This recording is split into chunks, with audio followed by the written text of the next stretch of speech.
Good morning, everybody. I'm not the speaker, Parag is. I'm the moderator. But reflecting on, past almost 20 years of Young Asian Leaders Program, I was talking to Andrew who left and Pia, my batchmates are here. And traveling around, I often get this question. The world is in crisis. What did we do wrong, our generation? And I've been giving the excuse that we've been complacent. Because, look around, climate change, food crisis, refugee crisis, wars, conflicts. 20 years ago, I wrote my dissertation, and I concluded there is regression of democracy. And the two of my supervisors were saying, no, the end of history, you are wrong. There's no regression of democracy. It's thriving. Berlin Wall has collapsed. All that. By somehow I forced myself, got my dissertation. 20 years later, I attended a class at Harvard Kennedy School. The title of the class was Democratic Backsliding. Right? So we know democracy is backsliding. There are more non-democratic countries than democratic countries in the world. In that sense, we must confess, the older fellows, our generation failed. Now we are handing over all the problems to the new generation up to 2024. So, when we say you are the future, hopefully you will address all the problems that we failed to address. Having said that, maybe it's also the fault of Asian society. Because they should have started this program not in 2006, but in 1986. Because look around, all the problem makers, right, are in their 60s and 70s. We didn't catch them when they were young. So, when we become leaders, in the next 10 years, right, 20 years, we will solve it, okay? So you, the new generation, maybe you'll get, a bit of a breather. And then, but we have a speaker here, Parag, who will not only talk about problems, but give you solutions. Now, this morning, there was talk about China and the US, what will happen, and obviously Dr. Khan, very experienced diplomat and president and CEO of Asian Society, shared her wisdom. We learned a lot. But recently, I went to Kyiv. I was there for 36 hours, obvious reasons. I was trying to run away. Maybe I will not face missiles, but there were 3 drones that day at Kyiv. And what I learned, normally we all read about America or West not supporting Ukraine enough to win the war. But there I learned that China is not supporting Russia to win the war, but to prolong the war. Thereby they can kill 4 birds with 1 stone. We have heard 2 birds with 1 stone. 4 birds with 1 stone. Number one, they want to prolong the war so that they can drain Russia. So make them not junior partner, but a minor partner. Russia's economy is suffering, right, because of the war. And then they want to drain NATO. And then they want to drain America. Now that the depletion of resources in munitions, arms, everything is depleted. And worse, they are draining Taiwan because all the arms that America is supposed to sell and give to Taiwan is not being delivered. Now it's 5 years delay. So drain Russia, drain NATO, drain America, and drain Taiwan. And then now that reminded me of the commander of Pacific Command, Mr. Richardson. It's called Richardson window, that he predicted there will be a war over Taiwan in 2027. I felt, even the CIA, the chief at that time, Burns also said the same thing. I felt that might be true. Because even in Ukraine, I learned that there is a war fatigue. 3 drones hit Ukraine, and I was at a restaurant. You have this app, and the alert goes, and that's what's happening. Oh, drone is, hitting Kyiv. What do we do? I was told by security experts I should run to the basement. Then no one in the restaurant was moving. They were smoking, eating, drinking. No one bothered. They just put their phone back. I was like, now, if I run to the basement, I said, how long does it take? 45 minutes. By the time I come out, we would leave. What's the point of, having a dinner when your guests are gone after 45 minutes, right? So I also decided to stay. And I went back to the hotel at 10 p.m. and said, oh, this alert is beeping, drones are coming, what I'm going to do, and I'm going to sleep. So next morning I learned 2 more drones hit Kyiv. My point is, Ukrainians are fed up. They're so tired. NATO is entering war fatigue. America says so.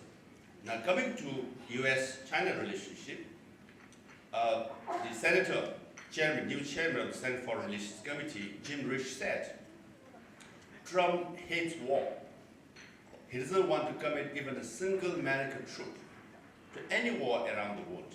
If that is the case, by 2027, depletion of resources, war fatigue, President Trump doesn't want to send troops to Taiwan.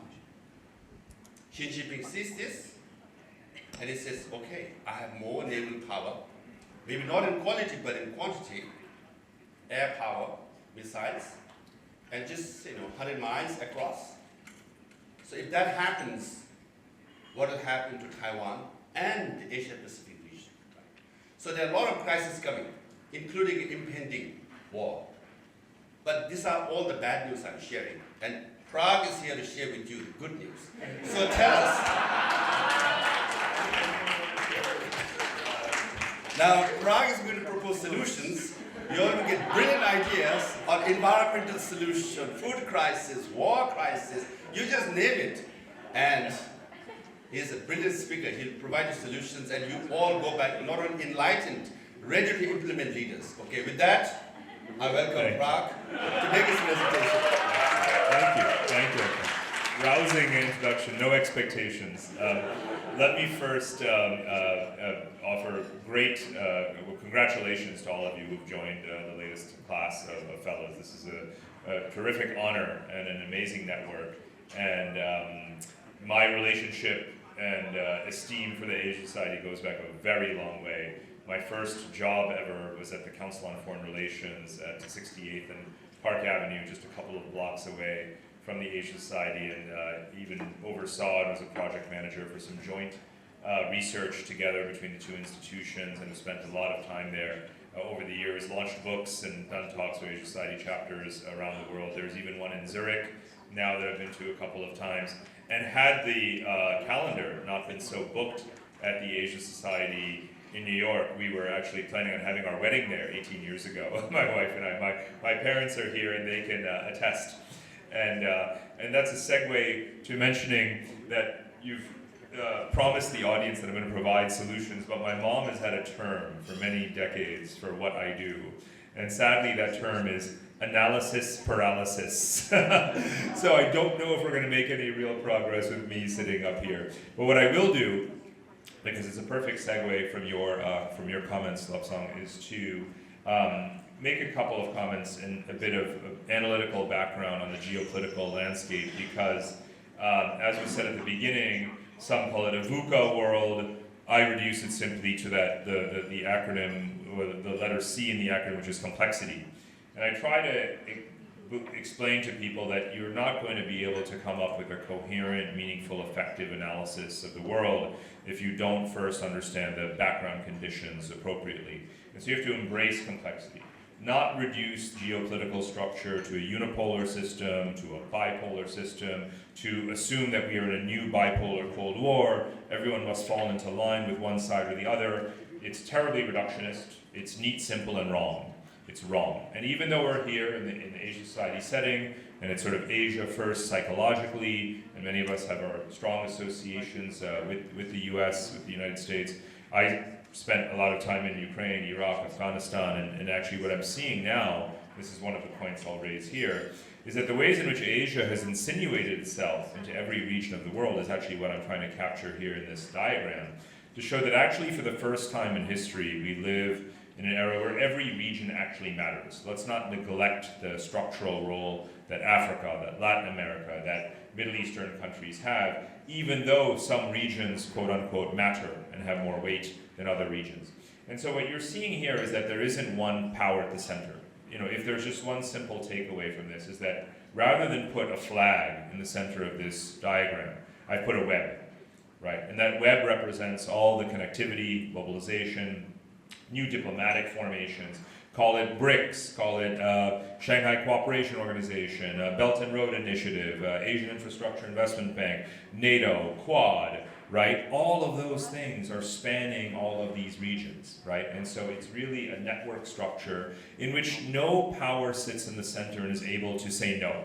No one can block others from conducting whatever transactions they want to. Only on the margins, right, you hear about countries picking sides. Most countries, most of the time, in most matters, do not choose sides. They practice what I call multi-alignment.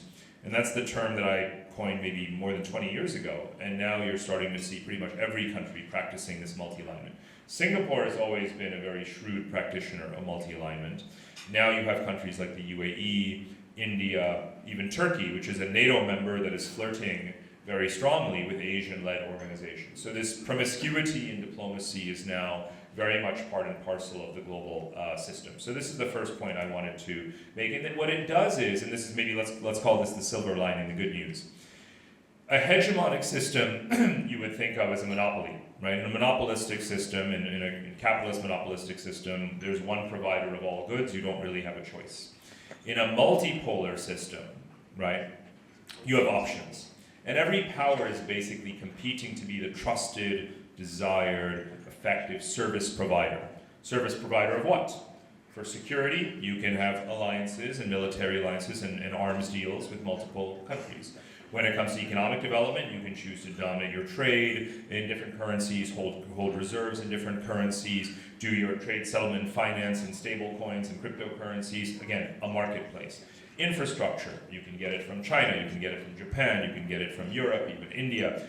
Who's going to launch your satellites? Who's going to do your 5G telecommunications? Who's going to do your medical equipment? All of those things are up for grabs. It is not a unipolar hegemonic system nor a duopoly, right? And I think that's very important. So that means that whether you are representing one particular government or one organization, there is an opportunity. There are opportunities all around the world. And the measure of how effective you are in a world like this is how connected you are. Right? In how many regions do you have operations, and how many governments are you and companies are you working with? That to me is the roadmap for success. Next point, and I'm going to jump, I basically structured this as just 3 big provocations and background points for us to then jump into a discussion. So the first was geopolitical, the second is demographics and climate. And this is a very scary picture here. Not a lot of good news, but again, there's an opportunity. The crisis, of course, is that climate change is accelerating. By my count, 29 COP summits have come and gone. I know I'm counting correctly because COP29 just happened. They've already planned COP30 and COP31, and you'll have many, many COPs. Diplomacy never ceases itself. It is a diplomatic industrial complex. However, sadly, it has not been necessarily effective in stemming, neither the net aggregate volume of greenhouse gas emissions nor the hothouse effects and chain reactions that they have unleashed around the world. Now, what you're seeing in this map is what's known as the suitability index. You may have seen this elsewhere. I've done a composite here of a couple of layers. The suitability index simply shows you the change in the habitability of geographies over time as climate change accelerates. And it captures everything from, again, temperature stress to its second order and third order effects that relate to flooding and drought and heat waves and so forth. So red means places that are less livable than they were before. Now, I don't need to point you to the most staggering region of exposure, which is of course South Asia. Not only the most populous region of the world by far at this point, India alone, and then certainly India combined with Pakistan, Bangladesh, and other South Asian countries. So you not only have, so there's a demographic layer in here, which is population density with the climate stress layered on top. And so the zones of particular South Asia and Southeast Asia, as well as, of course, the MENA region and parts of Latin America and so forth, are the most worrying. Now, let's bear in mind, the South and Southeast Asian zone, this belt of countries, I refer to as the 4th wave of Asian growth. Right? Japan was the first wave, tiger economies were the second wave, China is the 3rd wave, and now the South and Southeast Asian countries are the 4th wave. So the really one of the key 3 or 4 growth drivers of the entire world economy is heavily climate stressed. And we're not factoring in that climate risk into our economic models and forecasting. I have a piece coming out in the Financial Times, I think this coming week, which is a recalculation of India's GDP based upon physical climate risk. You've already seen earnings reports in India out of companies showing that productivity has slowed. You obviously have the impact on agriculture, the impact of the heat stress on the electricity grid on manufacturing output, and then heat stress impact on labor productivity in the services sector. All of the forecasts, whether it's the IMF, World Bank, Standard & Poor's, whomever, Mukesh Ambani, who gets to be his one-man economic think tank, when he says India will grow 13%, people will say, okay, India will grow 13%. I've provided a pretty painful haircut to the Indian GDP outlook through our methodology, which I guess you could call climate econometrics. We've said if you really take every single pixel of India and you look at the economic activity, the demographic layer, and the climate stress impact on GDP, and you apply that discount function to those economic areas and you re-aggregate India's GDP, it'll probably be at least $500 billion less in 2030 than what some of these forecasts predict. And that's the correct way to do your economic forecasting, not in this climate-free world. So that's one point. The second point on this is, of course, the arrows, which are just stylistic, but it's pointing to migration. We don't actually live in a borderless world, but it's hard to imagine there not being significant migratory pressures out of climate-stressed areas, which simply adds to the list of other migration drivers, which have, of course, been things like, and we'll move to the next image here, labor migration due to the demographic imbalances, so the gap between old and young within and across economies, geopolitical factors, obviously, technological and economic displacement, and now climate. So you have 5 macro drivers simultaneously pushing towards greater migration and very little militating against it, other than the defense of borders in a sovereign world. But what we are already seeing, and I'll just quickly make this point, already today, this is not a map of the future, this is the present stock and flow of migration. We already have vectors and volumes of migration that have never before been witnessed in world history. You have never seen as many Latin Americans moving to North America. You've never seen as many Africans and Arabs moving to Europe. You've never seen as much circulation of Asians within Asia. And some of these vectors are utterly unprecedented. So there have never been as many Asians in North America as well. And bear in mind, they're across the Pacific Ocean, and yet still the numbers climb and climb and climb. And I think anyone associated with the Asia Society knows that the number of new citizens in the United States of Asian origin now outnumbers even new citizenships granted to Latin Americans, right? And but we've never had this many Asians moving north into Central Asia. And this is actually, I'll share a little anecdote. We were on a Silk Road family holiday a few years ago. So there we were taking trains through Uzbekistan and Kazakhstan, and we were really just surprised. And I've been going to those countries for 25 years, and we've just never seen so many Indians, just everywhere. I needed to go to an ophthalmologist for some eye drops, Indian. In the hotel lobby, cooking breakfast, Indian. I was supporting a private equity transaction for a British company buying up a chain of Kazakh schools and converting them to international schools, and they needed to recruit English teachers. Of course, they were getting them from India. Now, friends in Germany who are recruiting Indian nurses, training them in the Gulf, and then distributing them around to hospitals in Germany. Olaf Scholz, the Chancellor of Germany, was just in India 3 weeks ago on a state visit, and he announced 100,000 new annual visas for Indian software workers. That's 100,000 per year, a staggering amount. And when I was a kid, I went and lived in Germany during high school, and I was the only Indian anywhere for hundreds of kilometers probably. And today you go to Germany, you see Indians everywhere. And it's really funny because there used to be a political campaign slogan in Germany, which was called Kinder statt Inde. And that means have children, don't import Indians. Literally, that was the political campaign in Germany 30 years ago. And it was racist, but it was effective. And he was warning, in the same way that Elon Musk does today, about the impending doom and collapse of the aggregate number of human beings in the world. So when Olaf Scholz went to India on his visit, and he said, we're going to recruit another 100,000 Indians a year, I had to go on Twitter and take my revenge. 30 years after this political campaign that was running while I was in Germany, I put on Twitter 3 words, Inder statt Kinder, which is the reverse, which is you have more Indians than babies, is basically what I said.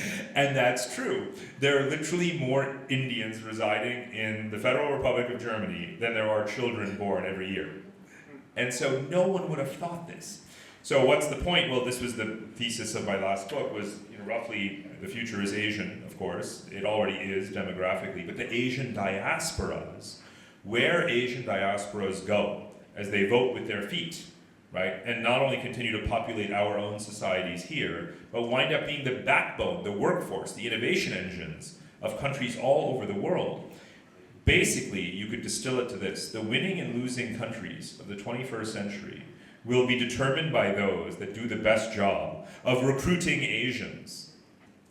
And that's literally already true today, not some futurist forecast. So, final point is just this, is resilience, right? The other determining factor in a world of geopolitical volatility, climate volatility, economic volatility is going to be resilience, a term that is very poorly defined. And what we do in my company is to try to define it and to make it real, concrete, tangible, geographical, actionable. So what is resilience, right? It's a place that has the adequate infrastructure to withstand climate shock. It's a place that has good utilitarian social policy. It's a place that has a sufficient demographic workforce and adequate skills in education and healthcare. All of those things make a country resilient to shock. And we've used resilience in a very soft and wishy-washy way since COVID, but it's time to make it very concrete because, to circle back to the very first point, it is a very fragmented geopolitical landscape. There is no more top-down order. It's going to be something that's very bottom-up. And the resilient countries are going to be the ones that network with other resilient countries in this geopolitical marketplace and form those new alliances among the winners and the losers. So that, in a way, I won't go into too much detail. We'll come back to the last slide, but that's just a scene setter. So now, over to all of you. Thank you.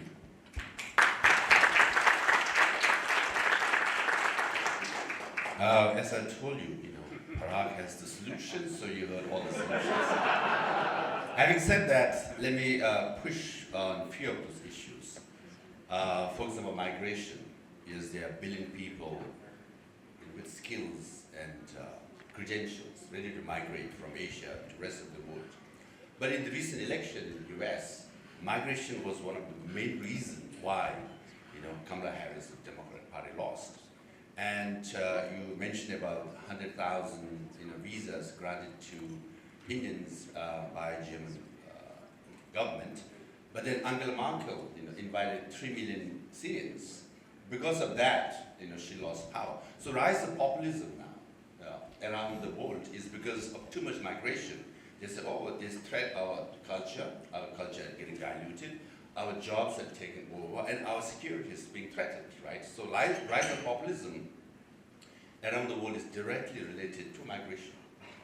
So there might be 1 billion or 2 people willing to migrate, but the domestic politics has changed considerably. Absolutely. So there's a lot in there. So there's cyclical trends and then there's structural realities. The cyclical trend is that you have populism that waxes and wanes and comes and goes in politics. It happens everywhere.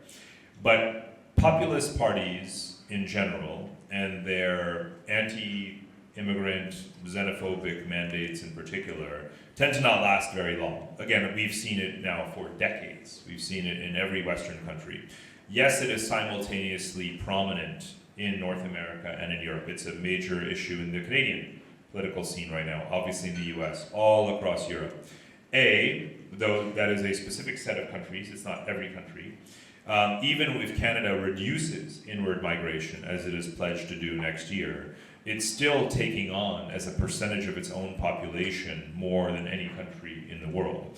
So a lot of countries are punching above their weight. In the UK, immigration rose staggeringly after Brexit. So here's what I do.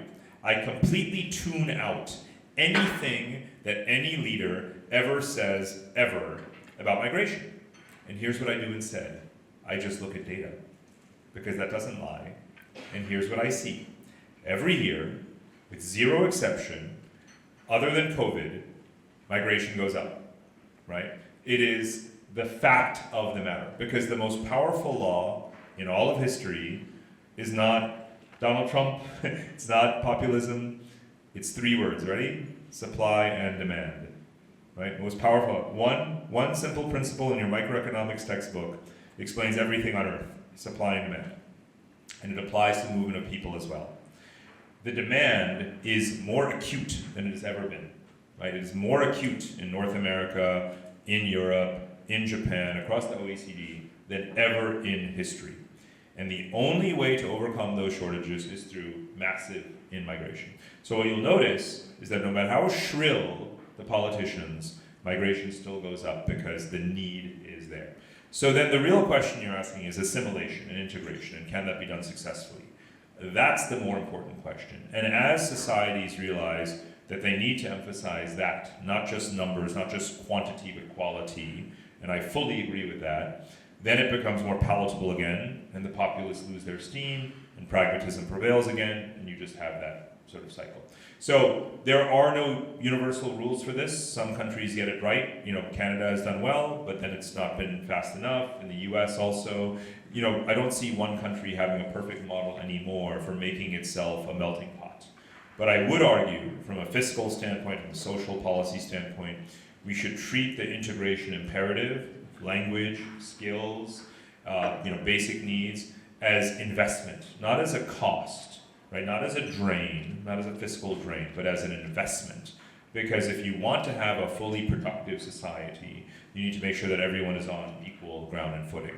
And the countries that do the best, and this is something that can be observed politically, are those countries that do in fact insist on language acquisition and on rule of law and so forth. And I think that pragmatism will absolutely prevail because supply and demand demands it. Generally, politicians, I wish they will look at macro data and long-term vision, but they just look at micro data. Where are the voters going to vote? And at this rate, at the moment, whether it's Europe or America, immigration is a bad route. You don't get votes, you lose election. So even the Democrats, Biden and Kamala Harris, had to crack down to steal the voter. So that's the trend. If that trend happens, other issue is, one much talked about issue is the youth dividend in the population in Asia. My question to you is, if you have more younger population, some say dividend, but could be a crisis if you don't generate employment. Look at Bangladesh recently. It's essentially youth uprising. Right? Also in India or Pakistan. So if you don't generate employment, then you have a problem with the youth. With AI, right, robotic technology, you will lose more employment now. And how do leaders cope with that? So the first is that if you squeeze a balloon in one place, it inflates on the other side. So if immigration to the United States is restricted, remember that the numbers go up in Europe, they go up in Australia, they go up in the Gulf countries, right? So that's one thing to remember. It's not one country, it's a very dynamic system. And we've seen this for 25 years when you have restrictions on student visas to the United States after the 9/11 terrorist attacks. That's precisely when other countries began to recruit those high tuition paying students and open up branches of campuses around the world and so on. So you do have to view it as an integrated, complex global marketplace. That's number one. The second is on the youth dividend, so to speak, and this is problematic because if you again go back to the West Asian countries, the Arab world, we've been talking about their youth employment crisis for so long that they're not young anymore. Right, an entire generation has been failed and neglected, and you don't want that to happen in young, dynamic South Asian countries, where again, I was saying the fourth wave economies from Pakistan through India, Bangladesh, Southeast Asia, we are young, right? We represent an enormous proportion of total global productive youth. We need to absorb them in our own economies and then also, in a way, export them to serve other countries. That's why India is the largest exporter of human beings. I always remind people it's not just a big software export, it's literally the largest exporter of human beings in the world is India. And that's not only true today, it'll be true probably forever. Like for the rest of our lives, for the rest of the lives of everyone in this room, every year more people will leave India than any other country in the world. And that will not stop. And very few may return. But India is the rare country that has enough people still in the country. And quite frankly, the government needs a release valve because it cannot create 4 million new jobs a year to absorb into the economy, especially with labor automation accelerating. Talk to any Indian executive today, follow them on Twitter, and you will see them worrying about how call centers are going to shut down.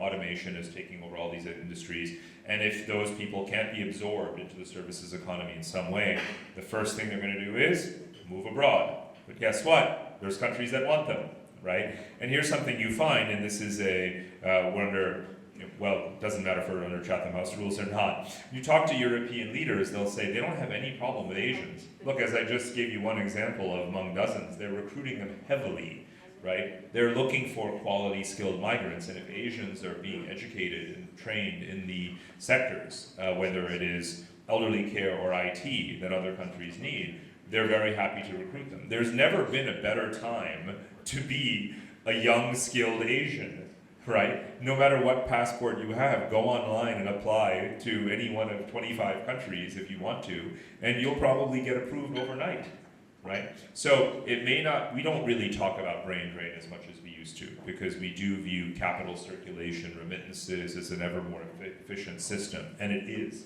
So we shouldn't view things in binary terms, we should view things in circulatory terms.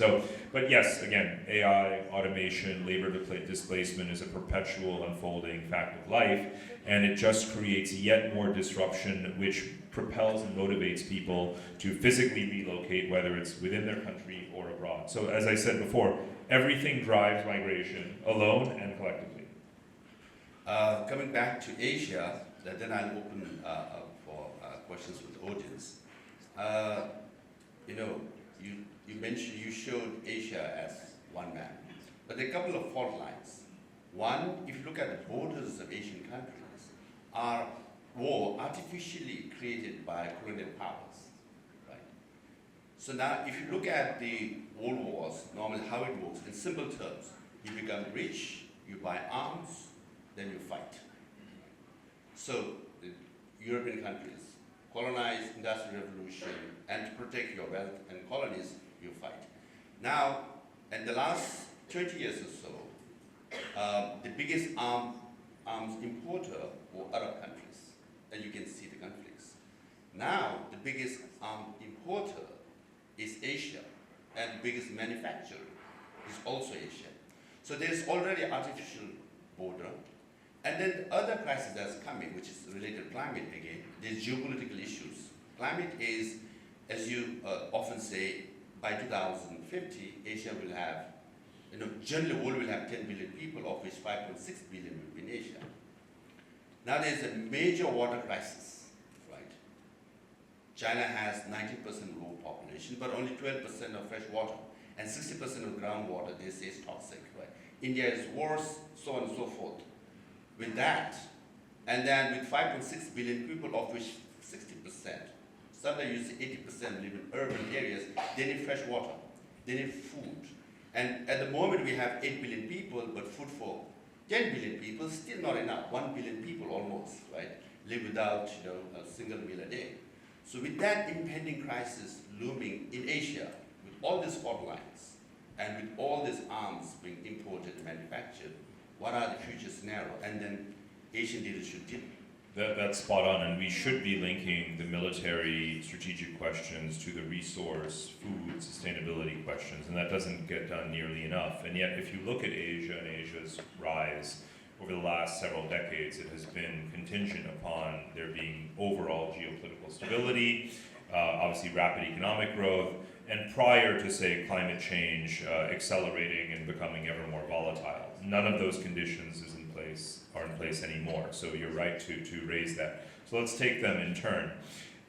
In terms of the Asian arms race, this is a situation where Asian governments have been relatively pragmatic. If you could go back to 1992, to the collapse of the Soviet Union and the aftermath, when already scholars were warning that World War III would inevitably break out in Asia and perhaps even imminently due to the rise of China, bilateral tensions with Japan, with India, with Taiwan, South China Sea, and so forth. All the major fault lines, as you said, all the potential triggers for World War III are in Asia. And yet, for the past several decades, by and large, Asian countries have been quite pragmatic. They have pursued geoeconomic convergence and complementarity and managed to suppress the geopolitical tensions. Will that last?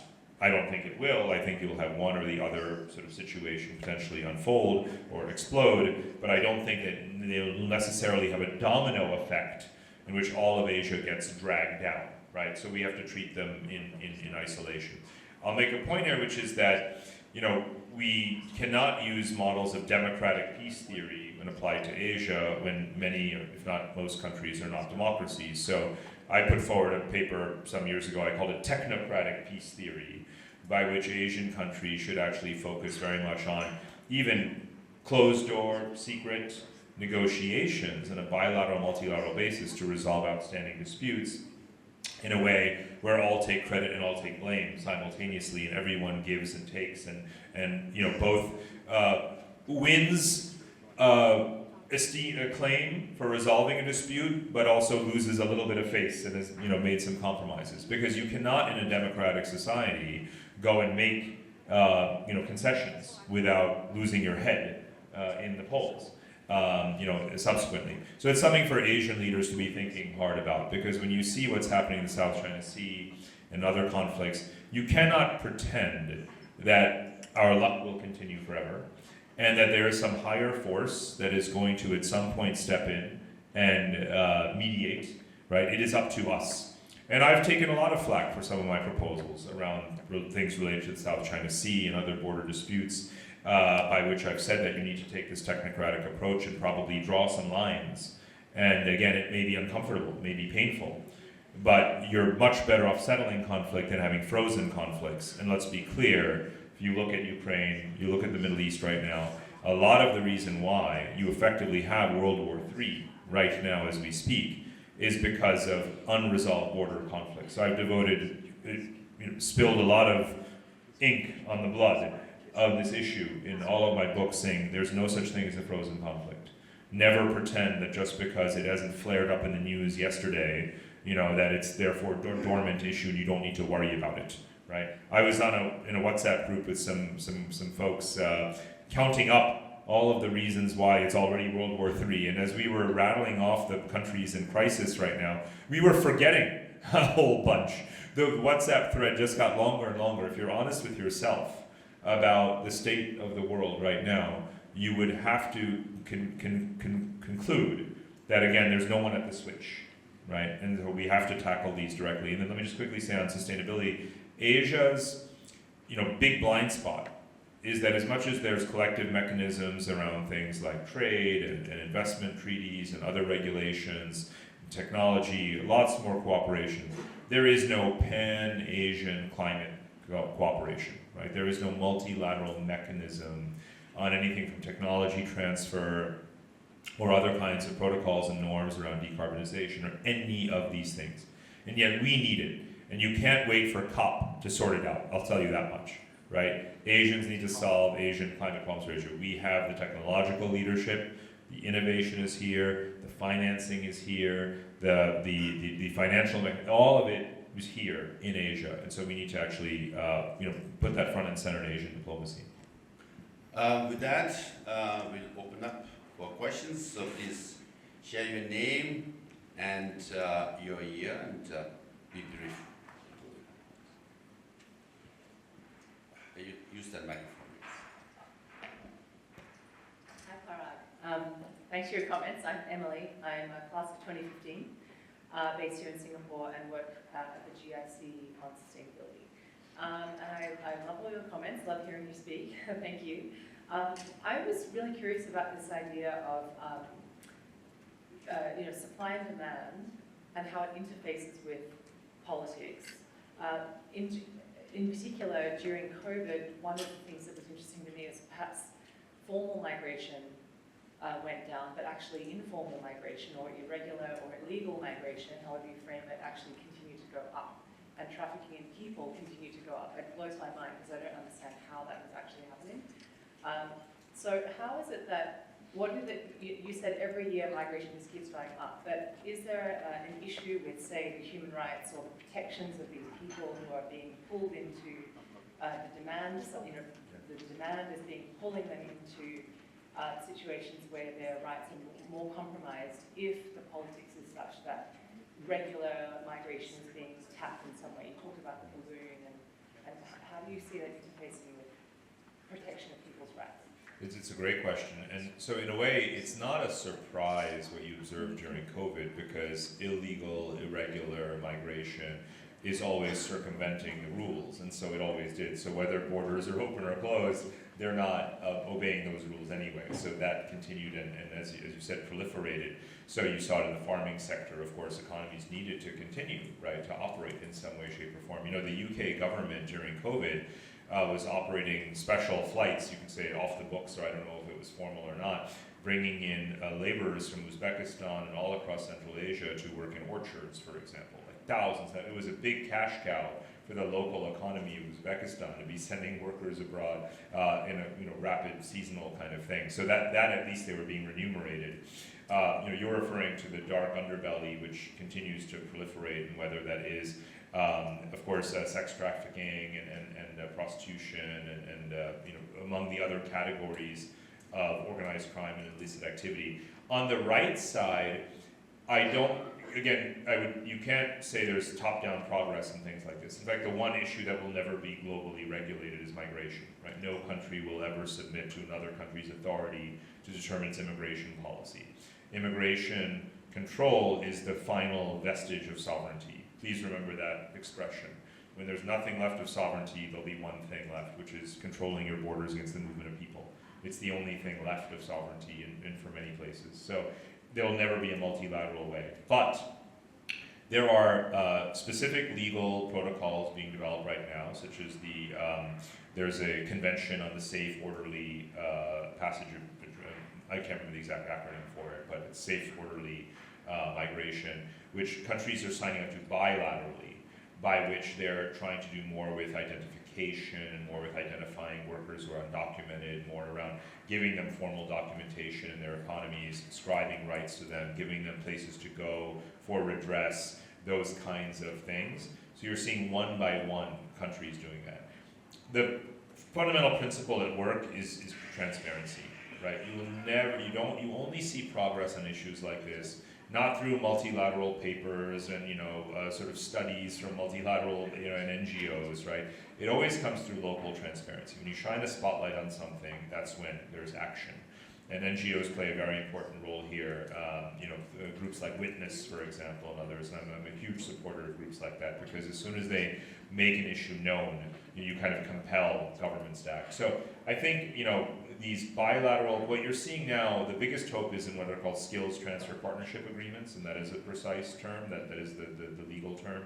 Skills transfer partnership agreements are where countries proactively realize exactly and do a better job of focusing on what sectors their shortages are in, which countries have the best supply to match their needs, where there might be a cultural fit, where there's good diplomatic relations, where they can manage it in a transparent and legalized framework. And then rather than having it to have it done illegally, right, it's done legally and above board. And then people know what training centers to go to, how to prepare, how to apply, and they know who's going to pick them up and receive them on the other end. So it's obviously better for you as the individual to avail yourself of those opportunities. So again, this is going to be a bottom-up thing, not a top-down thing. Just to add numbers, in 2004, I think the data was 25 million refugees, of which 9 million were political refugees, and 15 million were climate related.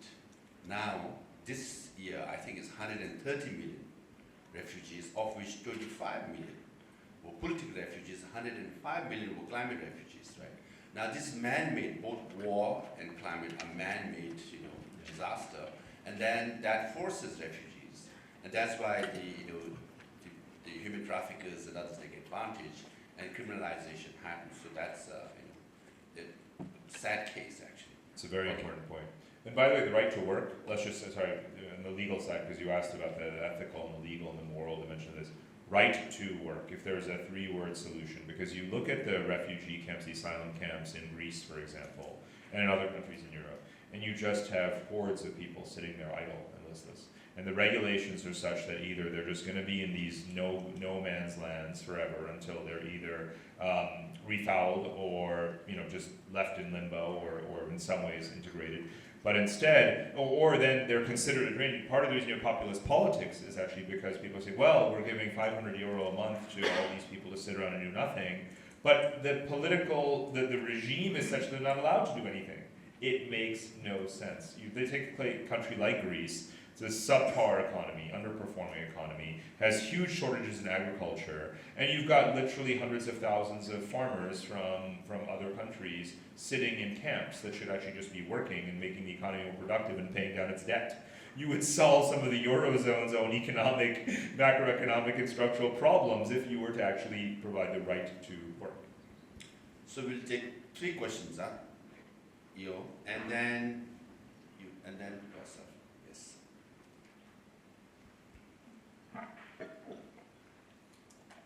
Parag, in your exploration, my apologies, didn't use the word. Oh, that's right. In your exploration of leadership during systemic uncertainty, how do you differentiate between intellectual genealogy, tracing conceptual origins, versus genuine innovation? Specifically, in frameworks surrounding climate-induced migration, physical impacts to property and all, what methodology do you use to acknowledge prior conceptual contributors versus presenting these insights as emergent discoveries? Okay, next question. I'm Dave Joe, class of 2024. I have 2 questions. The first was sort of refers to some of the data that you presented, particularly around South Asia. In the sort of context of conflicts in this part of the world, the one sort of point of tension that often gets overlooked is the border conflict between India and China. Given the fact that there are issues with economic slowdown, resource degradation, including water, climate change, and an unresolved border conflict. Despite the sort of recent thaw, what's your sense of a potential sort of conflict situation arising between India and China, and the sort of window that you see? And the second question is sort of related to the title of the session. I mean, is there a world leader currently whose leadership you actually admire, and why? Thank you. Final question. Hi, I'm Abhin from Pakistan, and so there has been a lot of migration in my family. So in 1947, my grandparents migrated from India to Pakistan, and some many years later, my brothers went to Europe and the United States for work. So as a photographer, I've always been very curious about migration, putting a face to it, putting stories to it. Like to say, a picture speaks 1,000 words. So, like you said, all the data and everything is drowned out by a lot of noise, from politicians. So as photographers, filmmakers, or painters, or visual artists, how do we cut through that noise and humanize migration? I think that's a great question. Let's start with that one, I guess maybe in reverse order. When you see, this is happening in a lot of European countries, actually film and art have been a really key vehicle in Europe for normalizing migration, for getting European countries to realize that these migrant communities are not just guest workers, the Gastarbeiter, like the Turkish populations that came in the 50s and 60s, and instead to prepare accordingly, knowing that the new Asian wave are actually permanent migrants. And so it's actually changing. And you can see it in the political discourse where they're not saying, you have to become like us, although some politicians say that. Instead, they're asking openly this question, what are we becoming collectively, right? And this is what you hear in places like Germany, even in Italy, even with Giorgia Meloni right now as president, what you actually hear is on the ground, people are saying, we are becoming a new country. right? And they don't view identity as immutable, right? Something that's never changing. Instead, it's something that's evolving collectively. And I think that, as a principle, is the most important point of departure. When a country like America and Canada, who have always done this, right? And now you're hearing it in Australia too, and certainly in England. So in the Anglophone countries, they're more prepared for this. They don't even have to state what I just stated, which is that identity is always evolving, we're always becoming something new. But for European countries, right, non-Anglophone countries, continental countries, to start to even speak in this way is quite new. And humanizing the face of permanent new migrants has been a very powerful tool. And I watch those films and I listen to that music and I see how important it is as a mechanism of normalizing migrants. And then importantly also, of course, it's changes in citizenship law. No one would have imagined 10 years ago, even in Germany, that a migrant could get a passport within 3 years if you just learn the language and have a good job and don't commit a crime. Like in 3 years, you'll get citizenship. All of these countries used to have birthright citizenship laws. I mean, it's changed drastically. So I think that's a positive thing. Maybe I'll jump to the question on climate. You know, the initial conditions is a really interesting point because, well, two points quickly. One is that not all countries really accept or need to accept or put climate front and center in their national policies, with adaptation being a critical thing, because we aren't affected by climate equally, right? In fact, as the map showed, some countries are winners, some countries are losers. So I don't think that anyone has drawn a moment, other than using the IPCC or the kind of industrial baseline for emissions as our starting point for calculating temperature and parts per million of carbon in the atmosphere. That's the only issue in which there's a sort of strict sort of chronological demarcation.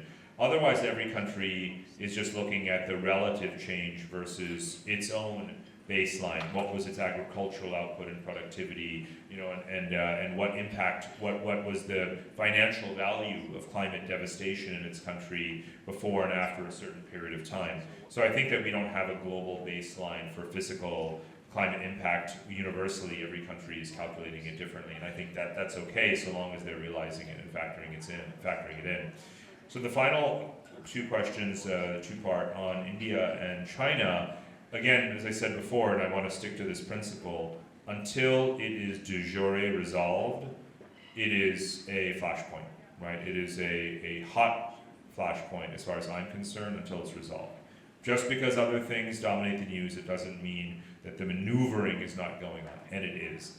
And just because you have a situation which is dissimilar to others, where rather than China having sort of all the leverage in some of these disputes, in fact, India is really stepping up. And it is, by the way, not a secret. It's a major military case study around the world today, is looking at India's response to Doklam, India's sort of reallocation of resources to Arunachal Pradesh and other areas. It is a major case study being looked at around the world of countries saying, this is how a country stands up to China. Let's study this carefully in case we need to do it. The same is true for debt for equity swaps and infrastructure, right? Whether it's Sri Lanka or other cases, right? So there's a global network, a learning effect that goes on when one bilateral situation unfolds. So again, it's unresolved, but it's being studied closely. I think that I don't think that one should trust another side. Trust building measures, confidence building measures. There's been a literature on that in conflict studies going back decades, quite frankly. Call it track two, call it what you want. But certainly in the 1990s, when civil wars and local conflicts were flaring up, there was a huge literature. I would throw it all in the trash. It means nothing until you simply say, this is my map, this is your map, let's lay them over each other and let's make sure the lines align. And let's use drones, monitors, fences. Good fences make good neighbors. If you can't do that, you have something to hide. And I mean that for both sides. I mean that for every conflict in the world. I've studied every conflict in the world. And again, Crimea, Ukraine, places I've spent a lot of time, Israel, Palestine, Gaza, Lebanon, you name it, right? Until two or more parties say, this is the map, we agree, right? I lose some, you lose some, and we're gonna have troops facing each other, pointing guns at each other for the next 5 years, but that's okay because at least it's settled. It's not settled. So, and then final question, the leadership. Well, of course, as a Singaporean, I strongly admire Singapore's leadership across generations, and I think that's important. But let me point to West Asia. I've just arrived a couple hours ago from the UAE, and of course, you have there in the UAE a country that's also punching way above its weight, right? And is structurally at this point preordained to do so. In fact, we didn't get to tackle any of the questions that we had planned in advance, except I will use this one, because one of the questions that we had planted was, which country is demonstrating leadership amidst adversity, right? And it's really remarkable how anti-fragile, the UAE is. And I know it well because it's a country that thanks to good fortune, my parents raised me in as a kid. My dad, by the way, was here as a refugee from partition as well. So we've been migrants for sure. But I grew up in Abu Dhabi as a kid, and no one would have thought in the 60s and 70s that it would be such a pillar of regional and even global order at this point in time. But let's take the real lesson away from it rather than just homilies. That country had no oil until it did, so it took advantage of that. Then you had the Lebanese civil war, and you had talent migration out of Lebanon. Then you had the Iran-Iraq war in the 1980s, so you had a flood of capital in. Then you had Gulf War I, right? Then you had the 9/11 terrorist attacks. Then you've had the Arab Spring, right? Every 8 to 10 years, you have crisis, epic magnitude, rippling across that region, right? From Morocco to Iran, or Afghanistan too, right? And from the Caucasus to Yemen. And one country right in the center, the actual literal eye of the storm, just keeps growing from strength to strength. And those two phenomena are not disconnected, right? It is literally when you future, let's tie it back, to wrap up, when you future-proof your country by making it resilient, by being militarily strong, by being welcoming talent, by building good infrastructure, by diversifying your economy, by being stable politically, that is the checklist. When you do those things, talent comes to you, capital comes to you, right? And you thrive. And that's happening again and again and again. So, anti-fragile, literal example of this philosophical concept, anti-fragile, getting better with disorder, right? There are actual countries doing it right now. Singapore has been doing it for generations. The UAE is doing it now. And that, studying our countries, these countries, and how they've thrived amidst adversity is a great lesson for everyone, no matter which country you come from. Regarding India-China question, regarding, demarcating the border and fencing border, it might be difficult because Tibet was the buffer zone between the two since the occupation of Tibet. Now, there is no demarcation at all, and it's, I think, very difficult. And then the biggest military buildup from both sides is in the Himalayas, actually. So much is talk about Taiwan. With that, I told you, Parag will have a lot of answers, right? Having said that, I must say, all this impending crisis, ongoing crisis, we need to resolve it. Blame it on the leaders who are in their 60s and 70s, right? You can clearly see that now because our program started late. So the first batch is in our 50s, right? So next 10 or 20 years, when the young Asian leaders become leaders of the world, there will be peace in the world. Huh? So no pressure on the first, second, third batch to become prime ministers and foreign ministers and presidents of your country. Now, as far as I'm concerned, I already served as a prime minister and president, so I have no responsibility at all. Okay, something goes wrong, my batchmate's fault, not mine. With that, please give a big round of applause to Parag. Thank you.